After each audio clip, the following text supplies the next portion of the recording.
Bonjour! Pour cette troisième et dernière vidéo, je vous emmène chez Vincent Lavarenne. Salut Vincent! Salut Sylvie! Bon, tu nous montres comment t'affûtes tes forêts? Alors, tu le fais à la main en fait. Bah, je vous montre sur un gros forêt parce que ce sera plus démonstratif. Au sommet du forêt, il y a un angle d'affûtage qui est 118 degrés. Donc l'angle entre l'angle droit ici, ça fait 59 degrés. Il y a deux lèvres de coupe et il faut que les deux lèvres soient affûtées de la même façon.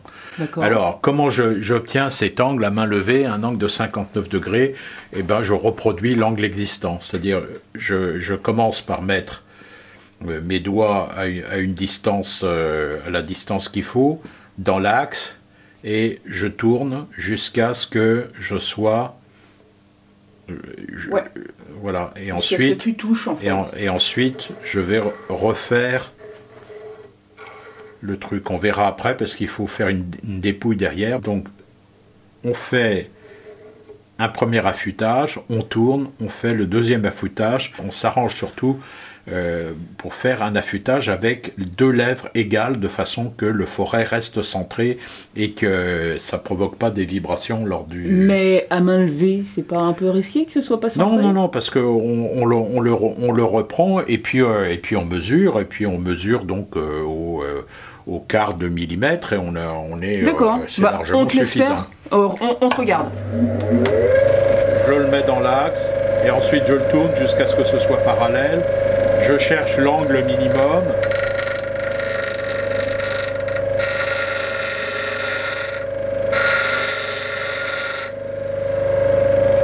Je le trempe assez souvent. Ouais. Si c'est du HSS, il y a moins besoin, mais enfin, voilà. Et je recommence jusqu'au moment où j'ai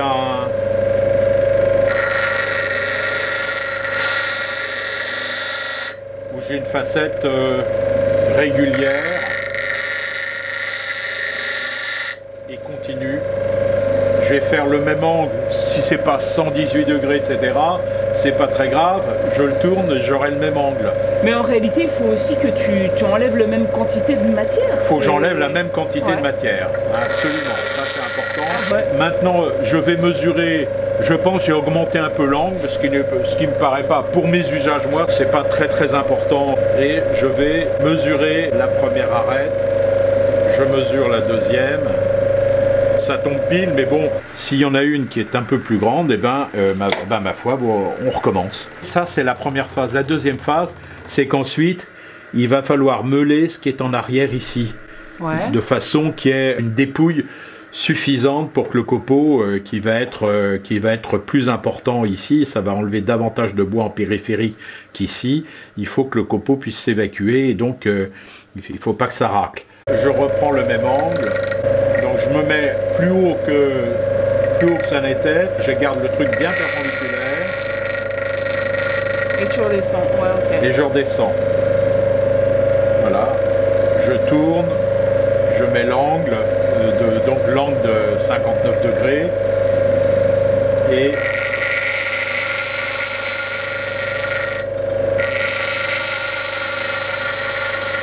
Et c'est tout. L'angle n'est pas de 59 degrés, qu'il est nettement plus aigu.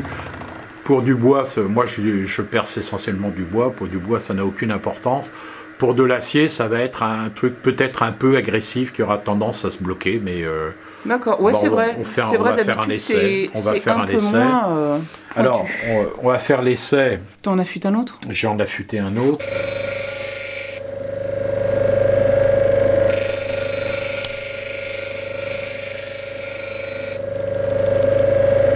Là, je suis plus près des 58 degrés. Ouais, ça me paraît un peu plus... un angle un peu plus obtus. On va voir et on va essayer de faire un trou dans un bout de ferraille. J'ai pointé le trou. Je mets un petit peu d'huile. Et voilà. Donc c'est assez sympa de voir des copeaux comme ça, quoi. Elle est un petit peu agressive, ma mèche. Enfin, vous voyez, ça fait des trous sympas, ça perce. C'est vrai qu'il est super pointu quand même. Hein. Il est un peu pointu, ouais. On va voir ce que ça donne.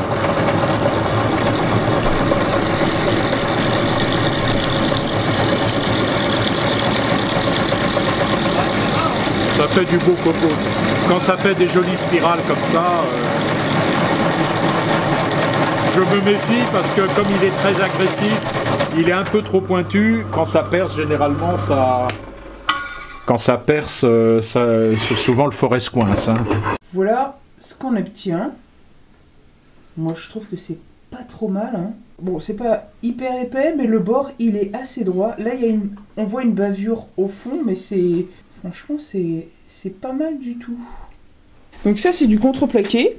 Ça n'a pas l'air, mais c'est du contreplaqué. Certainement plus dur que celui que j'ai percé chez moi. Vas-y. Alors, je le pointe pas, on va voir si la mèche est précise. Oh, t'as quand même appuyé là, tu triches. J'ai appuyé un petit peu.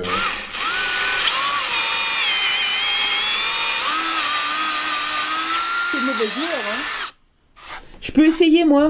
Oui, enfin, Sur tu du vois, bois, regarde. De toute façon, avec ce genre de forêt, t'auras jamais... Non, mais regarde, moi, avec l'affûtage de Gérard, ça se baladait comme ça, hein.